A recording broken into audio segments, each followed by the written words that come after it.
Nuestro primer derecho es la libertad, la expresión, los derechos humanos y exigir que se cumplan los programas y objetivos por lo que hemos votado.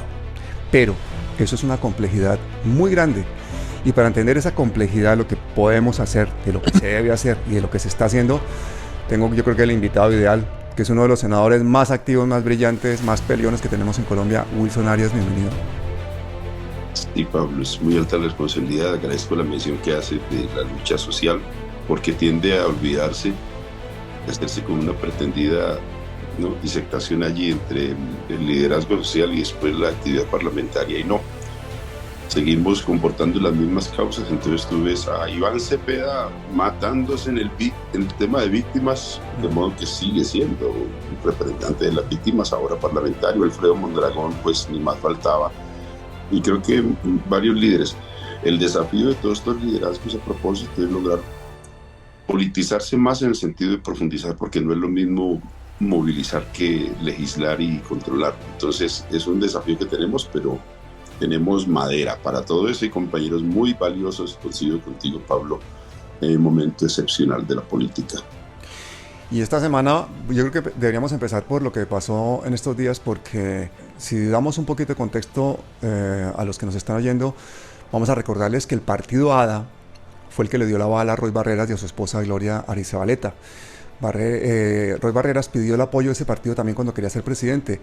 Paulino Riascos asegura que Barreras le está intentando hacer mucho daño al pacto, que lo quieren sacar de ADA. Por otra parte, hay una pelea por esta presidencia de esta comisión en la que Paulino Riascos afirma que Aida Bella, prácticamente sin contar con él, querían quedarse con esa presidencia y que él en franca lid se la ha ganado, que tiene derecho a ella. Él, por otra parte, es una persona que es afrodescendiente, que ha sido pescador, que es abogado, que se ha hecho a pulso. Pero también hay que recordar que es el fundador de ADA, que es un partido que hace parte del pacto histórico y que ha respaldado a Petro y a Francia, pero que tiene unas relaciones que son a veces pues bastante preocupantes, ¿no?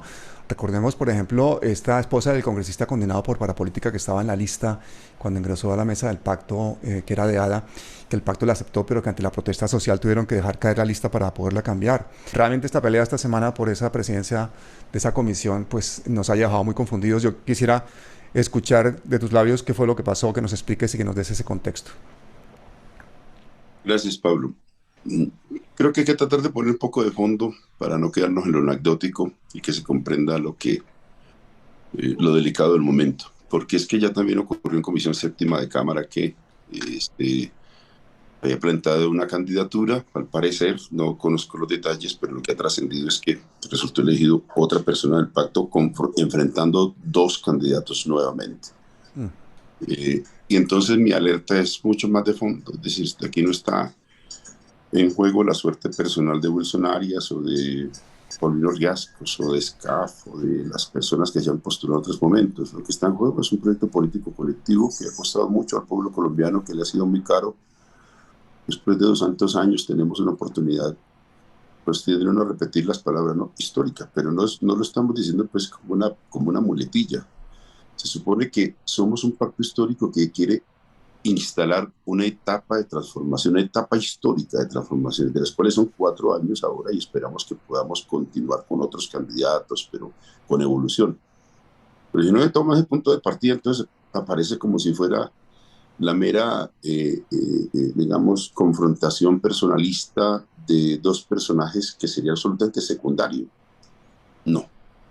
Aquí lo que está de por medio es que a esas transformaciones que queremos realizar ahí se oponen grandes poderes enormes, grandes corporaciones de una parte, oligarquías de distinta índole, para decirlo como la llamaba Caballero, y que están operando desde ahora. Y una de las formas que no la más conocida por la gente tal vez, pero que opera, es dividir a los proyectos, es cooptar a sectores de los proyectos. Habría que cuidar mucho el proceso de gobierno nuestro. Fíjate, tú estamos hablando de la reforma a la salud. Esa sola reforma tiene una trascendencia enorme para el pueblo colombiano y para la economía y para la sociedad, y políticamente tiene severas implicaciones. Una reforma tributaria que quiere tocar a los súper ricos. Entonces, ¿cómo estará pensando Luis Carlos Sarmiento Angulo y compañía, el sector extractivista, el sector del gas, el sector minero, que tiene una tradición criminal? ¿Qué están pensando a propósito del modo como vamos a gobernar y cuáles son las precauciones que están tomando o las iniciativas que adelantan? Entonces, lo voy a resumir. Son proyectos, es un proyecto antineoliberal de profundísimas implicaciones. Proyecto civil, de nuevos criterios civilizatorios. Eso es trascendental. Han venido de Europa a hablar con Gustavo Petro para indagarle qué es su planteamiento civilizatorio sobre el tema, digamos, de cambio climático, extractivismo, en fin. Y lo menciono para ir, estamos hablando de asuntos ciertamente históricos. Esto no es un ánimo de volver sobre los terminachos, que puede corromperse por obra de factores muy importantes. Entonces, digámoslo como es. Es probable que haya intenciones de dividirnos, de seducir, de cooptar o de embolsillar sectores del pacto histórico, y es probable que empiecen por los sectores que pueden tener más debilidades o menos certezas, o menos certidumbres, menos capacidades de comprensión. Y los tenemos. Entonces, yo no quiero hacer una entrada sectaria, pero sí quiero poner las cosas donde es. Lo que está de por medio es una intentona de dividirnos, a las cuales podemos o no hacerle el juego. Entonces, lo que ocurrió en este caso en particular, he escuchado al señor Paulino, yo no he querido salir a los medios, te salvo a ti, no solamente porque considero tu programa y a ti como una persona de mucha valía, sino porque creo que ya se hace necesario. Ayer nomás, esta semana, ocurrió lo mismo en Comisión Séptima de Cámara. No tomo partido por lo que allí ocurrió, pero lo señalo. Si el pacto presenta no uno, sino dos candidatos, la decisión queda en terceros. Es decir, escogen entre nosotros, y eso es lo que está ocurriendo. Ocurrió allí, esta semana, y lo que ocurrió la anterior semana en Comisión Cuarta. Y el resumen también para decirlo es que yo no tengo que estar buscando hacer acuerdos con mis propios compañeros para que me postulen. Yo no soy de ese talante. Motu propio, la compañera Aida Bella me lo consultó minutos antes de una reunión de parlamentarios económicos. Se equivoca el señor Paulino porque él sí asistió a una reunión donde Aida me postuló. No musitó palabra. No sé cuál fue su razonamiento. Es posible que, como decía mi hija cuando era pequeña, el que lo dice lo es. Presumía que yo venía de hacer acuerdos, no sé de qué tipo, que me permitían que Aida me postulara. Yo no necesito eso. Pero además creo que no es muy respetuoso con Aida proponerle acuerdos para que me postule. Esa no es mi forma de ser. Ella postula, el señor no dice nada. Lo hizo además en presencia de varios parlamentarios de comisiones económicas, en un salón que creo que se llama Golfistas del Hotel Tequendama, donde habíamos sido citados para que el gobierno explicara el plan de desarrollo. Fíjate tú, yo ayudé a convocarla.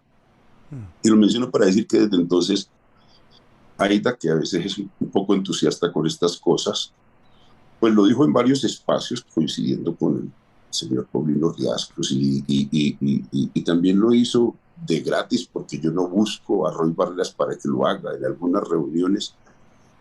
Y te doy eso que pareciera ser un contexto, yo no sé, cuasi infantil. Me siento muy raro diciendo, yo necesito hacer acuerdos. Y entonces el senador Paulino nunca hizo manifestación algunas, y entonces esto es un otro elemento, que este sí me parece más delicado. Integrantes de la Comisión Cuarta me buscaron para decirme que querían que mantuviéramos el secretario general, el secretario de la comisión, que es un señor que lleva 24 años en esa comisión de Cambio Radical. Yo no he tenido ninguna instancia con él, ningún problema, no he sido objeto de ningún problema con él, que es de mi Comisión Cuarta, pero es de Cambio Radical, y la secretaría le correspondía al pacto histórico. Me propusieron mantenerlo. Yo dije que sí, solamente sí, se compensaba el pacto, por ejemplo, con un enroque, que le dieron a la secretaría en otra comisión al pacto un cargo equivalente, porque esto no son cargos personales, no era para Wilson Arias, era para el pacto histórico, y ya no lo tiene. Bueno, lo que yo rechacé, porque no hicieron una oferta, digamos, de compensar el pacto histórico, me dijeron es que ese señor que merece estabilidad, y yo estoy de acuerdo, aunque sea de Cambio Radical, merece estabilidad, pero el pacto histórico no puede salir de aquí con una secretaría menos en este periodo. Yo admito que ustedes me expliquen que hay otros secretarios que están más recién llegados y ustedes preferirían conservar la estabilidad laboral. Y te lo digo, abstracción hecha de que una persona de tantos años, bueno, también puede ser cuestionable, pero en principio, en función de eso, procuren otra secretaría. Bueno, días antes no había ninguna propuesta concreta y entonces yo dije, esto es poco serio, yo no voy a negociar con ustedes eso, porque además yo no vengo a negociar en nombre del pacto si ustedes no dan una garantía al pacto que no funcionaliza. Y entonces se deshizo el acuerdo, no de malas maneras, no, perdón, se deshicieron las conversaciones, porque ni siquiera acuerdo, fui invitado por ellos en 2 oportunidades y esto fue lo que ocurrió. Bueno, lo que yo no acordé de una semana hacia otra, con numerosas invitaciones, con viajes a Cali para pedirme que mantuviera, yo dije que no, porque el pacto no podía haberse lesionado. El señor Paulino Riasco lo negoció en 5 minutos y obtuvo la mayoría a cambio de que mantuviera la secretaría de Cambio Radical. Eso fue en concreto. Ahora, yo espero que nos reunamos como bancada, que es la otra incomodidad que quiero manifestar. He pedido que la bancada asuma este debate. Esto no es personal. Esto es el proyecto de gobierno de un pacto histórico. La bancada no ha tenido tiempo. Me molesta esto, señor. Ya van 2 comisiones en la misma. Mañana lo que va a ocurrir es cualquier otra cosa más grave y esta bancada silente, callado. Mis compañeros de bancada. Bueno, han hecho manifestaciones en redes, cosa que yo pues celebro, pero es que esto no es un debate de redes, es un debate de bancada. Yo creo que hay comportamientos éticos que merecen atención y políticos. Usted no puede llegar a una mesa donde sus compromisarios han acordado tener presidencia y secretaría y salir sin secretaría en nombre de que una mayoría nueva, yo no puedo decir que es puria. Fíjese usted, para desgracia mía, tiene razón el Partido Liberal, dijo Wilson, lo que pasa aquí es que ustedes presentaron no uno, sino 2 candidatos a secretaría y los 2 los postuló gente del pacto histórico. Yo que postulé a Óscar Alarcón, para que te quede claro, el que se ganó la batalla jurídica para que la policía tuviera que pedirle perdón a Alfredo Mondragón. Ese abogado de excelsas condiciones era mi candidato. El de Paulino fue un señor de Cambio Radical que disfrazó de pacto histórico en ese momento y lo presentó como si fuera el pacto histórico para que derrotara al pacto histórico con un candidato disfrazado. Para quien te dé la razón, bueno, los hechos lo están diciendo. Esto es supremamente grave, en mi opinión. He guardado cierta reserva a la espera de que haya el debate interno, pero yo espero que el pacto histórico no puede seguir teniendo, ¿no? Es decir, mensajes equivocados al respecto cuando lo que se está arriesgando es la totalidad de un proyecto que ni siquiera es de 4 años, sino de largo aliento. ¿Estamos entonces ante un nuevo Manguito? Ese ha sido lo que el decir popular ha planteado. A mí me preocupa porque cada vez me entero de más cosas. Esto no puede ser un asunto de dimes y diretes, pero hay algunas cosas que son públicas. Lo que yo creo que adicionalmente está ocurriendo es que hay, para nosotros ampliar el frente, o mejor, hemos decidido ampliar el frente para achicar al enemigo.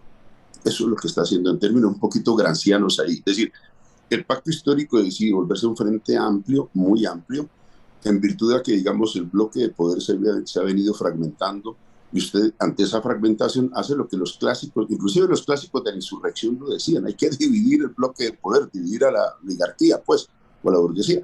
Bueno, se han roto y algunos de esos sectores han llegado con niveles de replanteamiento. Fíjate, quiero reconocer, Petro eso tiene razón, Petro ha dicho más o menos, en función de este programa cabe mucha gente. Mis 2 condiciones son que no sean los corruptos de siempre ni los paracos genocidas. Bueno, los paracos genocidas se miden en sangre. Lo de la corrupción se mide en grados muy extraños y muy difíciles de percatar. La primera dificultad que tenemos. Pero bueno, si Petro no hubiera hecho eso, para decirlo al país, si Petro no hubiera ampliado esa vocación política, no tendría la fuerza que tiene hoy para, por ejemplo, imponer un ministro de defensa de las calidades del que acaba de poner. ¿Cuál es la otra cara de la moneda de usted tener esa vigorosidad política y social? Eso se mide. Eso pues no está escrito en ninguna parte, pero Petro tiene la posibilidad de poner un ministro de defensa de las calidades que pone, porque tiene esa capacidad. Pero ampliar el frente también propone otros desafíos. Llega gente de tradiciones, de culturas, de formas, de métodos, de procedimientos de hacer la política muy distintos a los nuestros. Entonces se da una especie de disputa por el método.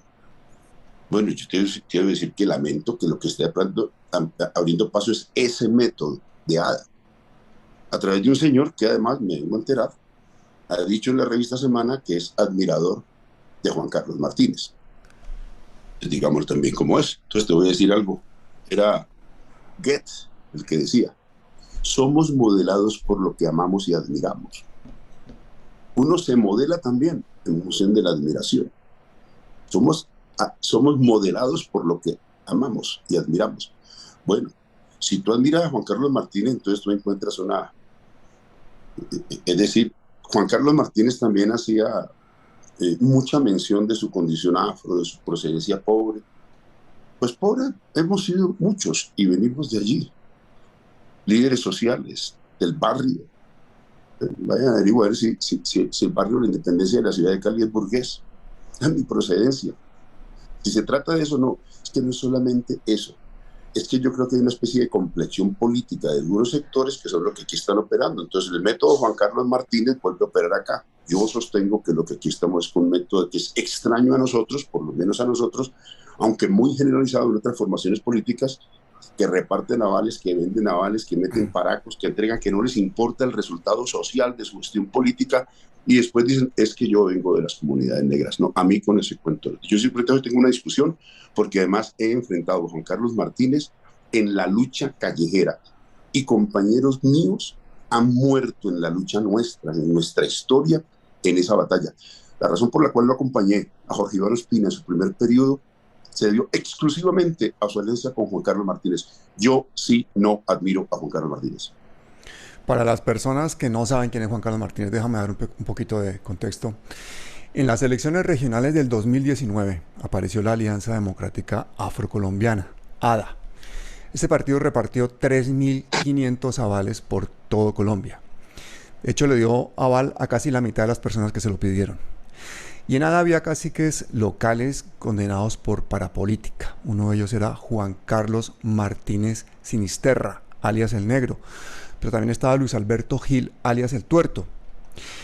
El presidente y el fundador de este partido es Paulino Riascos, que es la persona de la que estamos hablando ahora, quien ha demostrado públicamente su admiración por alias El Negro, a pesar de que alias El Negro ha sido condenado por sus nexos con las Autodefensas Unidas de Colombia y por fraude electoral. Y la razón de que Paulino Riascos dice que admira a alias El Negro es que porque ha ayudado a visibilizar el tema de los negros en el país. ¿Eso es una razón suficiente para admirar a alguien que ha sido condenado por paramilitarismo y por fraude electoral? ¿Qué opinas tú? Primero decir que eso no representa el pensamiento de las comunidades afrocolombianas. Conozco líderes hermosos, dignos, honrados, aplicados, victimizados por el paramilitarismo. Y uno de ellos, porque se me ocurre ahora, fíjate tú, voy a hacerle la reivindicación, fue un gran hombre, dirigente de la causa afro, Jaime Perea, quien fue mi asesor del Consejo Municipal, principalísimo. Estuvimos muy vinculados a la defensa de la inclusión y de los intereses y de los derechos de las comunidades afros, que no solamente de ellos, hay grupos históricamente marginados, siempre silenciados, y nuestra voz siempre ha estado al servicio de ellos. Pero ya que se trata de este caso, pues menciono uno que es un apóstol de la causa negra, a quien sencillamente amo, Jaime Perea, un amigo mío personal, político de toda la vida. ¿Estás hablando de Jaime Perea, el periodista? Estoy hablando de Jaime Perea, no, Jaime Perea, el profesor universitario actual, ex guerrillo del M-19, que tenía una jerarquía superior a Gustavo Petro, además. Es de los que, siendo del M-19, no ha estado pues, digamos, en vínculos con el poder, siempre ha sido un hombre bastante crítico, digamos, y se ha mantenido enhiesto en sus banderas. Pero lo menciono para decir, conozco y podría mencionar nombres de muchas personas de mis afectos que han estado, de modo que no simplificar la causa de los afros negros, palenqueros, raizales, todos ellos. Y una de las causas más importantes de lo negro, fíjate tú, donde no había algunos de mis dilectos dirigentes afros que hoy aparecen, fue por ejemplo la de Escorteros de la Caña. Anduve entre negros afros, palenqueros, orgullosamente acompañando los conflictos más importantes del suroccidente colombiano. Entre ellos el paro de los corteros, para mencionar uno. Entonces no es verdad y no estaría bien que simplificáramos así las cosas. Pero sí es verdad que sobre pretexto del discurso de reivindicación afrodescendiente, pues han habido denominaciones y formaciones políticas que de manera oportunista y a veces cooptados, influenciados, incididos altamente por factores inclusive de violencia, como ha ocurrido, pues aparecen con denominaciones que además son algo así como reciclables, rotativas, endosables, ¿no? Como si fuera un cheque. Eso es lo que estamos. Entonces, en función de eso, yo debo decir, alguien dirá, bueno, y la oposición de Wilson que ingresara, no, yo no me he puesto que ingresara. Yo estoy de acuerdo con Petro. Entonces Petro dice, los mínimos para ingresar acá, porque si no impedimos que entre el pueblo. El pueblo ha sido liberal, conservador, uribista. Este pueblo nuestro ha sido uribista hasta hace poco. Y algunos dirigentes y partidos también lo han sido. Y hoy son santistas o son proclives al pacto. Eso también evoluciona. Yo lo reconozco. Tiene razón Petro cuando dice, los mínimos, bueno, que no sean paracos genocidas, que no sean estos tipos corruptos del mal ejemplo. De modo que Petro tiene una apertura que nosotros aceptamos más. Bueno, a veces a regañadientes sí, porque como en ese interregno pues aparece una cantidad de figuras, unas de todos los grados. Entonces lo que a algunos les parece más repugnantes, a otros no. Pero bueno, pero yo digo, ingresan sí, pero entramos, digamos, yo no voy a pedir disciplina pues de perro. No pretendo eso. Nosotros no somos un partido bolchevique, pues no. Pero sí reclamo los mínimos. Aquí no se viene a buscar alianzas personales. Aquí no se viene a hacer negocios particulares. Yo no puedo entregar la secretaría de una comisión tan importante, vital. ¿Sabe qué pasa por comisión cuarta? Plan de desarrollo, proyectos de presupuesto, todo lo que tiene que ver con el plan de plurianual de inversiones. Mire usted, que da fuente en cierta medida un monto aproximado de lo que debe ser la reforma tributaria. Es decir, las reformas fiscales pasan por nuestra comisión. ¿Sí? Pasa lo más grueso de la política económica de un gobierno. El proyecto dijo, tenemos que asegurar la presidencia. Bueno, yo quiero ver si está segura con el señor Yascos. A mí me hicieron el honor de decir en varios espacios, queremos que Wilson nos ayude a asegurar, y yo dije, yo presto mi concurso.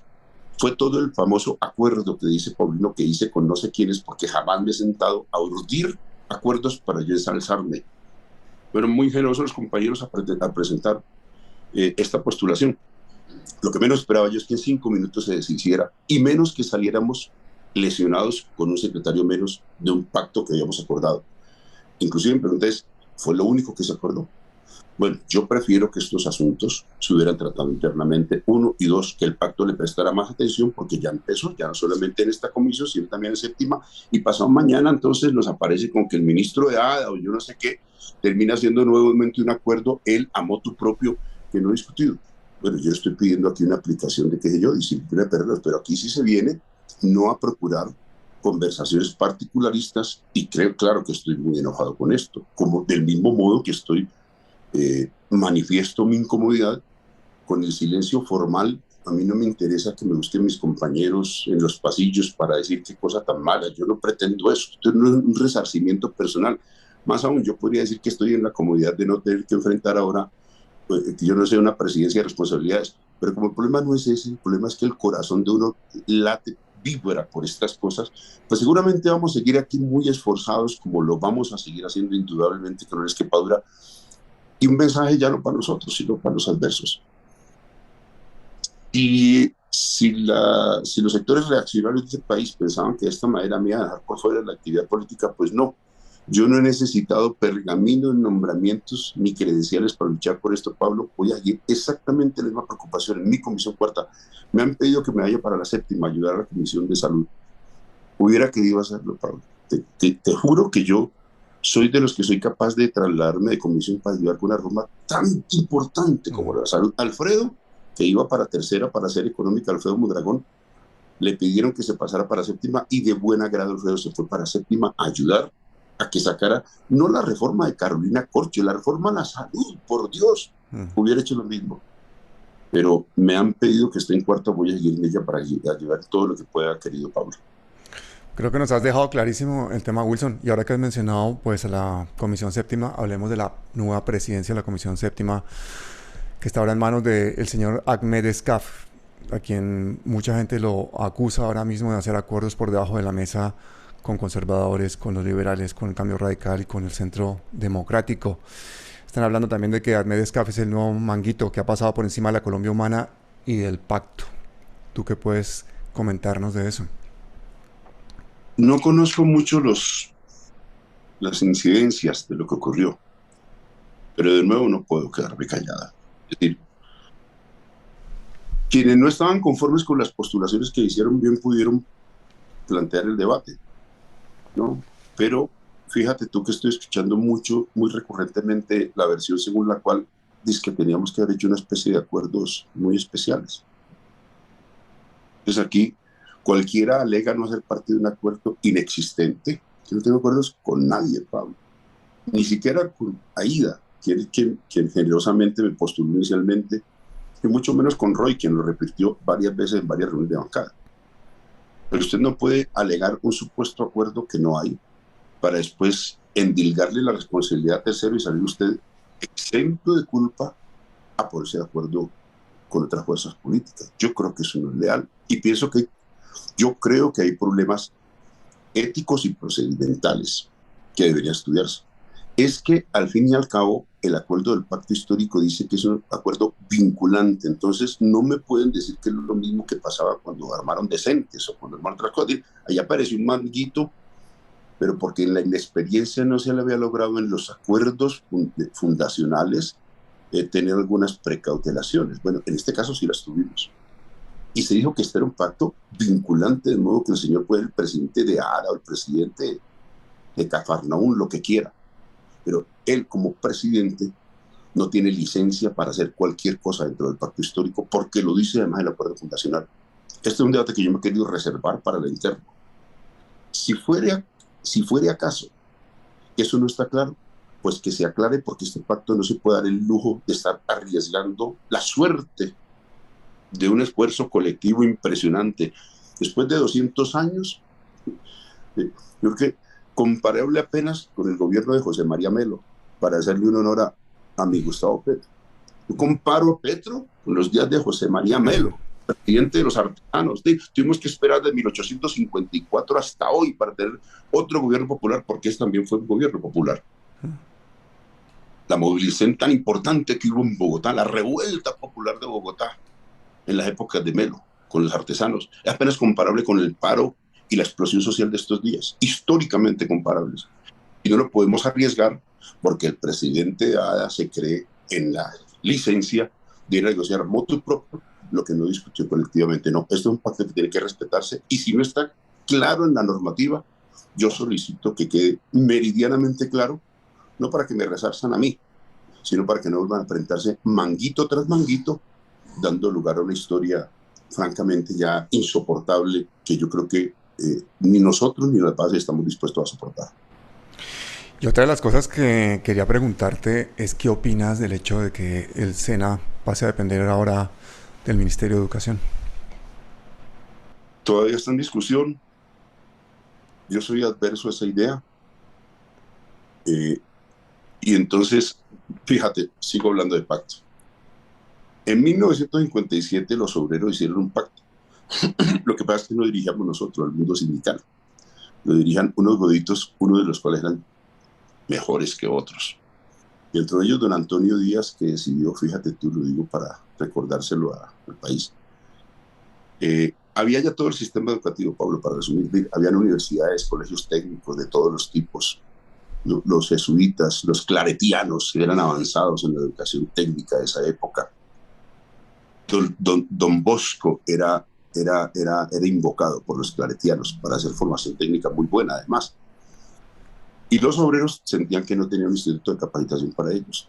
Entonces decidieron proponer que se creara el SENA y don Antonio Díaz, que era del mundo sindical, propuso un pacto Es literal, 1957 se cae el gobierno de Andrés de Rojas Pinilla y le proponen a los trabajadores cómo participar de ese pacto que dio lugar a dos cosas, porque recordemos, uno, el Frente Nacional, que fue el pacto político, y el pacto social, que dio lugar a la creación del subsidio familiar y el SENA. Los trabajadores habían logrado ganar en esa negociación antes, en negociaciones sindicales, paros, huelgas, y en la mesa de esa junta militar de gobierno, de junta cívico-militar de gobierno, lograron un 5% de impuesto a la nómina para el subsidio familiar. Cuando los patronos y el gobierno y los militares no estuvieron de acuerdo en crear el SENA, que propusieron también aparte del subsidio familiar, los obreros decidieron entregar un 1% del subsidio familiar con destino al SENA y perder del 5%, perder el 1% para el subsidio familiar y se mantiene 4% para el subsidio familiar y 1% para el SENA, que después se aumentó en el 62 al 2%. Menciono esta historia para decir, eso fue un pacto social. Un pacto histórico no debería echar por la basura sin discutir ese pacto social. Las centrales sindicales han dicho no queremos que el SENA se vaya para el Ministerio de Educación. Yo creo que tienen razón, pero tienen razón por más, no es solo por razones históricas. Voy a decirlo de esta manera. Los más afectados en la pandemia y los actores de la explosión social no fue la juventud de clase media universitaria, juventud popular. El DANE dice, ¿quiénes fueron los más lesionados en la pandemia? Los que estuvieron en la calle poniendo la carne en el asador de este paro. Fueron los jóvenes pobres sin escolaridad. Joven, pobre, sin escolaridad. Y adicionalmente, si eran rurales y mujeres, estaban en no futuro. Y si además eran de poblaciones étnicas, negros o indígenas, estaban en el peor de los mundos. Es muy difícil responderle a ese universo desde la universidad. Petro cree que sí, yo creo que no. Bueno, Petro no. Los asesores de Petro piensan que todo es universidad por un problema que tenemos, Pablo. Es que nuestra izquierda, pero también la academia, ha sido muy dada a mirar. Cuando habla de juventud clase media y universitaria, que son los que más duro hablan, que son los que han estado con mayor capacidad de interlocución política por obvias razones. La juventud campesina y popular, que es un espectro enorme, no es tan visible, pero además no tiene tanta capacidad de ejercer de representar. Y suele ocurrir lo que le pasa a los sectores populares. Entonces, como hablan son los gremios económicos, se cree que solo existen gremios y no existen sectores populares. En Colombia, una especie de, bueno, un enfoque equivocado, diría yo. Cuando se habla de juventud, se habla de juventud universitaria o de juventud pandillera y de portafolios de violencia. Eso tiene una mixtura enorme. De la juventud popular es una gama enorme, Pablo. Muchos de ellos expulsados de la educación formal. Para esos jóvenes necesitamos programas ocupacionales y laborales, de formación ocupacional de alta vocación laboral. Eso no tiene la universidad. Esa formación ocupacional la hace el SENA preferentemente. Y la hace una competencia privada del SENA que es de pésima calidad. El SENA es el rey en calidad dentro de esa franja, con todas las críticas que yo le tengo al SENA. De modo que pasar el SENA al Ministerio de Educación propone varios problemas. Uno, hoy el SENA está en el Ministerio del Trabajo no por razones gratuitas. Tiene un tripartismo, está relativamente fácil de democratizar en su dirección y tiene presencia obrera, empresarial y de gobierno. Los que crearon el SENA, el pacto social está reflejado en su consejo directivo. Yo no creo que sea sano deshacer ese pacto social porque no hay razones. Una razón muy importante, Pablo. En el aparato productivo colombiano no todo el mundo es universitario. Hay unas franjas laborales que son de, digamos, alguien le llamaba fuerza laboral primaria. Son trabajadores calificados, semicalificados, no calificados. Y hay uno que llaman personal de interfase y otros pues que es de la cúpula, digamos, del aparato productivo. Esta última, fuerza laboral primaria, se necesitan muchos más obreros que los otros segmentos, digamos, del aparato productivo. De modo que, desde el punto de vista del aparato productivo, se necesitan todavía soldadores, reparadores de maquinaria agrícola en Colombia. Se necesitan. Eso no los forma la universidad. Bueno, formación ocupacional. Se necesitan. La ocupación está en el aparato productivo.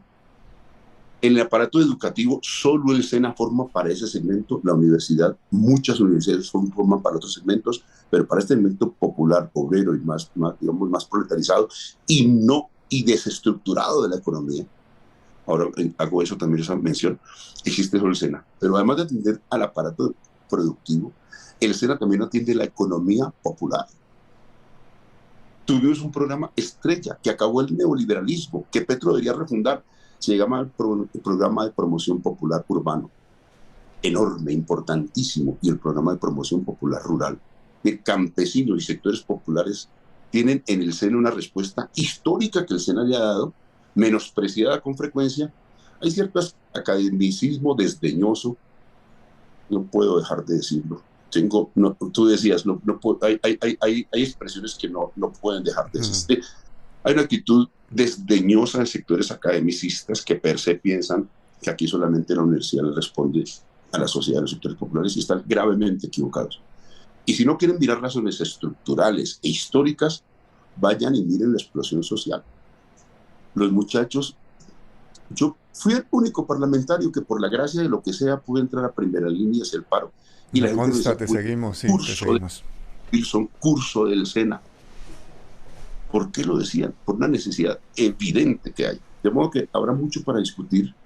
Pienso que se equivocan mis compañeros y yo creo que esa es una gran oportunidad. Tú miras, es que me toreas. Tú miras el programa de Petro y la expresión de economía popular está de comienzo a fin.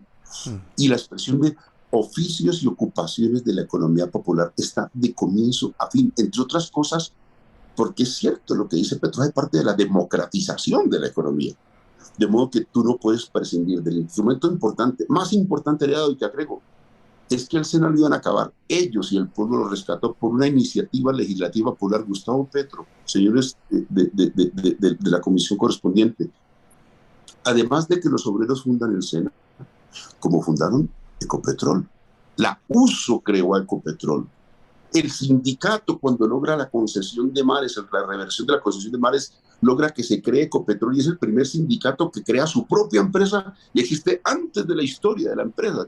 Primero fue la USO y después Ecopetrol. Bueno, aquí fue primero el movimiento sindical y después el SENA. Y adicionalmente, cuando en 1992 César Gaviria, pseudo aliado de estos días, sacó un decreto privatizando el SENA, Pablo, fueron los obreros los que fueron a recoger firmas y la ciudadanía le dio más de 1 millón de firmas, el 5% del censo electoral, y el SENA fue desprivatizado de las garras de César Gaviria por los sectores populares, por los trabajadores populares. Esos trabajadores populares merecen tener el SENA. Yo creo que es un equívoco lo que algunos, que no todos, han planteado que debe hacerse con el SENA. Pero además sería una ironía que ese SENA que ha sido rescatado por los trabajadores pase a estar bajo el Ministerio de Educación, que ahora va a estar en manos de alguien que ha sido un clarísimo neoliberal en sus 6 años de ministro, ¿no? Pablo, pero al respecto no me perdonaría si dejo de decir algo. Yo he tenido contradicciones con Alejandro Gaviria en otras oportunidades, en varias, y lo recuerda la ciudadanía, inclusive algunas en redes. Busqué a Alejandro Gaviria un poquito en la idea, pues como dirían los muchachos del barrio, para frentearlo, ¿cierto? Vamos a frentear a Alejandro Gaviria. Vete, te vas a quedar de palmo. Me dijo, estoy de acuerdo con todo lo que ustedes han dicho al respecto. Nosotros no es verdad que desde la universidad podemos hacer la formación ocupacional. No es cierto. Nuestra vocación no es eso. Él tiene claro que una cosa es la formación disciplinar de la educación formal y otra la formación ocupacional propia del SENA y de otros institutos. Son cosas distintas. Usted para formar disciplinas, vos empezaste educación formal, primaria, secundaria, terciaria, le llaman ahora, o superior, a fin de obtener una formación, unas disciplinas. Pero formar en ocupación de oficios, para la gente que no entienda. Pablo, un ejemplo de educación no formal también, que me ilustra. Pablo, cuando quieras aprender a tocar guitarra, el profesor de guitarra te puede llevar a Pablo, que es muy docto en sus asuntos académicos, pero también puede llevar a un obrero de quinto de primaria, y es posible que el de quinto de primaria toque mejor que Pablo al final. La formación ocupacional más o menos tiene esa misma vocación. Se supone que no necesita de esos ciclos y niveles completos de la educación formal, que al no ser disciplinar puede ser ofrecido, pero eso lo hace mejor instrumento para esos sectores populares. Inclusive le decía yo a Alejandro Gaviria y compartió conmigo un argumento que ella es liberal. Le decía yo, al SENA van a aprender soldadura no solamente obreros, sino artistas. para vos hacer algunas obras de arte necesitas saber Sí, sí. soldadura. Y entonces yo le decía, ¿quién le impone a la sociedad que solamente se puede aprender soldadura por la vía universitaria? Además de ser un exabrupto, ineficiente, improbable, desde el punto de vista de los derechos humanos y de las libertades individuales, es un exabrupto. De la misma manera que decíamos, la renta básica tiene una explicación liberal. La gente con 2 pesos para que compre lo que necesite. Hay parte de un debate liberal, no solamente económico, la renta básica, es de libertades individuales. Aquí también un SENA que no de una formación ocupacional que pueda darse libremente a la sociedad sin que tenga que mostrarle un cartón universitario o un cartón de bachiller, ¿no? Debería conservarse por razones de libertades. No todo mundo debería estar obligado a ir, y yo quiero que vaya a la educación formal. Pablo, tú y yo queremos que la juventud se vaya y que todo el mundo sea universitario. Pero el día en que sectores de la sociedad aleguen libertades de decisión individual, el SENA debería poder responder también a ellos. De modo que por muchas razones, podríamos quedarnos hablando muchas de ellas, hay razones, no, hay razones filosóficas aquí, hay razones muy de fondo que no han sido considerados por algunos señores del equipo de Gustavo Petro, a quienes yo invito a discutirlo. Inclusive tengo muchas ganas de que ya lo discutamos públicamente, porque creo que las fases de la discusión ya no pueden seguir siendo internistas en algunos casos. Quiero que me expliquen las verdaderas razones. No vaya a ser que algunos amigos de Petro estén pensando lo que pensaba el Banco Mundial, ¿no? Que quería acabar el SENA no por razones técnicas, sino para poder juntar en una bolsa común toda la plata de educación y poderle pagar a Sarmiento Angulo la deuda. Esa es la verdadera explicación del Fondo Monetario, ¿no? Los señores academicistas me van a tener que explicar cuáles son las razones de fondo, porque yo no veo razones, digamos, técnico-pedagógicas y pseudocientíficas, como se pretende, sino que veo razones fiscalistas muy de la mano del Banco Mundial y del Fondo Monetario, y entonces que nos confesemos las verdaderas razones de las propuestas de algunos amigos allegados al pacto histórico. Y ahí un papel fundamental lo tiene el nuevo ministro de Hacienda, quien para los que seguimos el progresismo nos parece una persona que claramente también ha sido neoliberal y que es una elección bastante moderada y bastante políticamente correcta de este gobierno. ¿Qué opinas tú? ¿Cuál puede ser ese papel en esta toma de decisiones en los próximos años por parte de este ministro? La gente tiene derecho a cambiar. Y un neoliberal convertirse, digamos, a un pensamiento político distinto, y está ocurriendo por estos días. Es decir, está ocurriendo con mis tíos, ¿no? Algún tío vivista se reconvirtió al petrismo, y yo estoy feliz de que eso haya ocurrido en las últimas campañas, y también intelectuales. De modo que en esto no quiero ser sectario. De modo que en algunos de estos casos la fórmula es como conocer a la gente más por sus obras que por sus dichos, ¿cierto? Porque inclusive también hay gente que dice reconvertirse y no estarlo. Entonces,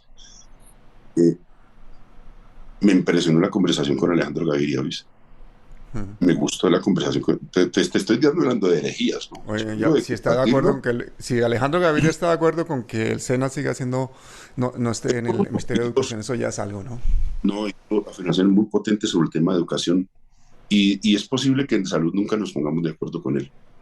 Pero me entusiasma escucharle algunas cosas, porque además también es que Petro tiene una capacidad de explicación y de convocatoria y de articulación.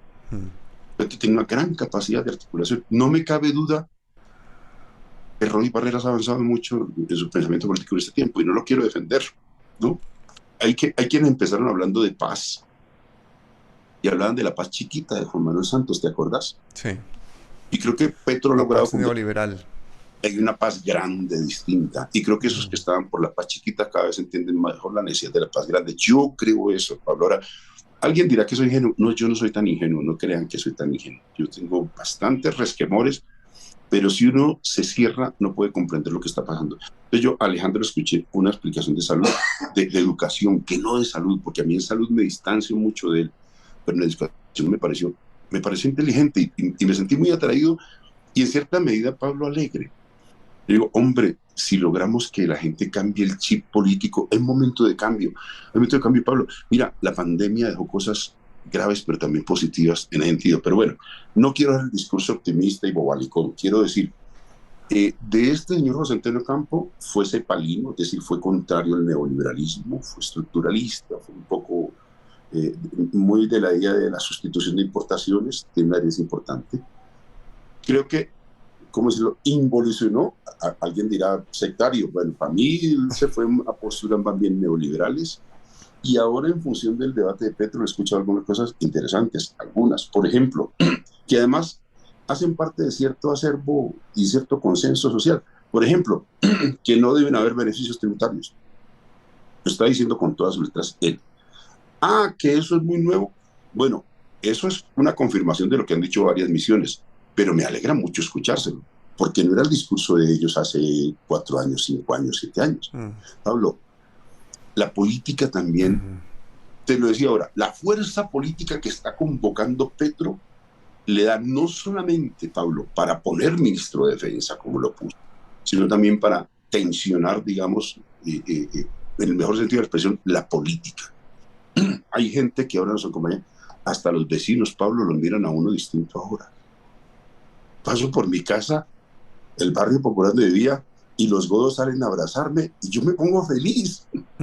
Los godos de mi barrio popular, el histórico, líder conservador, sale, Wilson, chévere, que nos vaya bien. Y yo le digo, sí, que nos vaya bien, porque en el fondo tiene razón, Pablo. En el fondo, si le va bien, no es al pacto, sino al país. Y creo que eso está ocurriendo en muchos sectores. No quiero ser sectario, quiero ponerle proporción.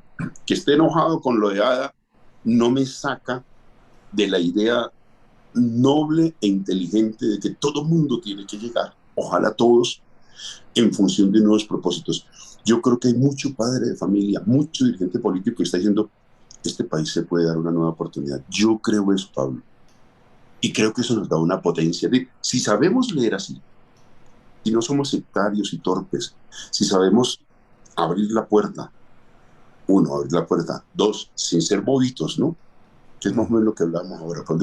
¿Cómo haces para que lleguen, pero sin la idea falsa de que todos aquí compartimos los métodos? No, llegan y disputamos el método. Llegan y a mí no me gusta el método suyo. Nosotros reclamamos unas formas, unos procedimientos. Por eso hablaré que lo más potente, varios de las cosas que yo importante, la convocatoria en diálogo social para que sea el pueblo movilizado políticamente, que no solo son marchas, son foros, son eventos. Bueno, el pueblo metido también le pone a esto norte. Y este pueblo tumbó una reforma tributaria con un Congreso como el que teníamos, con un gobierno como el que teníamos, y le impuso tumbar la tributaria, tumbar la salud, tumbar la compra de los aviones. Le tumbó canciller. Este pueblo en la calle, sin ser gobierno, contra ese Congreso, contra todos los poderes, contra el ESMAD, contra la fuerza pública, contra el ejército, contra todo eso el pueblo impuso una línea de comportamiento. ¿Cómo no puede hacerlo el pueblo en la calle, y no solo en la calle marchando, ahora que somos gobierno? Bueno, yo creo que eso va algo así como a sobredeterminar muchos comportamientos políticos, querido Pablo, incluidos seguramente las de gentes aliadas que por fuerza de la política creo que van comprendiendo la estatura, la nobleza, la importancia del pacto histórico. Wilson, ya para terminar, me gustaría hacerte una pregunta un poco incómoda, y es que a mí uno de los ministerios que más me preocupa es el de justicia, precisamente por estar en uno de los países más desiguales, con más corrupción, con más problemas y con esta historia de absoluta impunidad. Me daría muchísimo miedo que Petro nombrara a un ministro de justicia tibio. ¿A quién te gustaría a ti tener como ministro de justicia? No me estás metiendo. No, no, no es mi campo, no conozco mucho, y a veces ocurre en esto que es el mismo dilema que tiene Petro. Hay ministerios y responsabilidades que tienen que reunir, además, digamos, de una postura política y de un coraje y de capacidad de decisión. También, digamos, unas capacidades técnicas que sin lo uno no podría contribuir con lo otro, ¿no? Es lo que les digo a mis compañeros en las comisiones también. Bueno, que la gente reúna, además de la capacidad, ciertos dominios técnicos que son fundamentales. Entonces, entro como preguntarme. A mí, por ejemplo, yo estaba pensando, ay Dios, tengo un problema en estos días de la cabeza. No hemos empezado a gobernar y ya estoy congestionado. Había pensado, por ejemplo, gente como Ramiro Bejarano.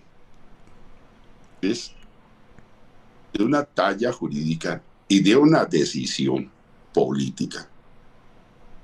Para mencionar un nombre, pero entiendo, según escuché, tal vez le vi, estaba pensando a gente como José Gregorio Hernández. Se lo propuso, pero por razones de salud no lo aceptó. ¿No lo aceptó? Ayer no lo aceptó, no. ¿Ah, sí? Sí. Mira, José Gregorio era una figura chévere, de una estatura jurídica y de capacidades políticas, que es como lo que yo creo que tienen que sumar. Por eso, por ejemplo, me entusiasmó tanto para mencionar a Carolina Corcho, una capacidad técnica y una decisión y un coraje de la mujer que nos asegura que además se lo escucha a Petro en reunión privada, en reunión con parlamentarios, decía, no, nosotros tenemos que asegurar esas reformas antineoliberales, aquellas de la generación de Gaviria, las primeras, salud laboral, de servicios públicos, de energía. Esa corte, ¿te acordás de esa cortecita de leyes que fueron estratégicas de ellos? Deshacerlas y poner una clave pues mínima democrática es importante, una tarea enorme, y se requiere las dos cosas. Se requiere capacidad técnica, porque si no te fritan el debate, y coraje y decisión para no dejarse no cambiar la ruta. Esto deberíamos pedírselo a todos, pero especialmente en la de justicia, pues estoy de acuerdo contigo. Entonces, los dos nombres que me vienen a la cabeza, ojalá lo escuchara Petro. Me gustaría, por ejemplo, un Ramiro Bejarano ahí. Me parece que es un tipo lúcido, que tiene una amplísima experiencia. Me parece que es de los que mejor ha evolucionado el santismo. Lo que te decía ahora. Eran santistas y estaban por una paz chiquita. Pero la vida les ha demostrado, la vida y nosotros se lo hemos demostrado, porque no nos demeritemos a nosotros mismos. El debate político que hemos dado ha sido muy importante, que permitió que el pueblo se quitara un poquito la bendita, porque yo sí creo que nosotros contribuyen mucho a la explosión social, en el mejor sentido de la expresión. Mira, al malestar social y que se expresara políticamente, contribuimos grandemente. Y esa contribución también yo creo que ha sido para estos sectores. Yo creo que hay sectores que están avanzando. Yo creo que hay sectores socialdemócratas que están avanzando ahora. Hay que estar muy atentos de eso. Si no logramos percatarnos, no aprovechamos el momento. En esto yo soy más petrista que algunos petristas, y eso es decir mucho, porque vos sabes que yo no vengo de la tradición de Petro, ¿no? Yo vengo de una tradición bastante distinta, pero creo que es una figura estelar del momento al que hay que prestarle mucha atención en estas cosas. Cuando mis compañeros se sectarizan, yo les digo, no miren la política como una fotografía, miren la política como el cine, ¿no? Miren lo que esto está evolucionando todos los días, y el que ayer estaba en un lugar en la fotografía, dicen que Petro es muy cándido porque invita a poca gente a hablar de acuerdo nacional, incluido Uribe. Yo se lo perdono. Yo creo que Petro tiene que hacer esas cosas porque la personalidad política de Petro y el momentum, que es mucho más que una fotografía, el momentum hay que aprovecharlo. Esa inercia que traemos tan grande, elección tras elección creciendo, explosión social, desuribización del país, nuevas elecciones, nuevo Congreso, presidencia de la República, ese continuum es un momentum. Estudien en física y aplicado a lo social, lo que significa esa inercia, vamos a aprovecharla. Y para eso no se aprovecha si no se tiene estatura.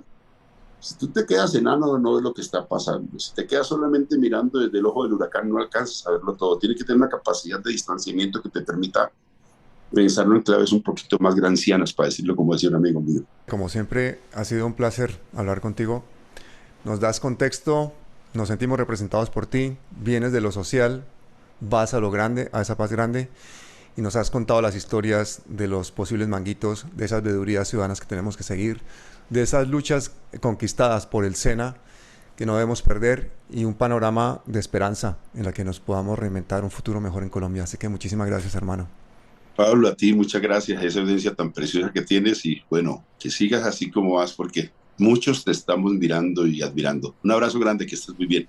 Igualmente, cuídate mucho, hasta siempre.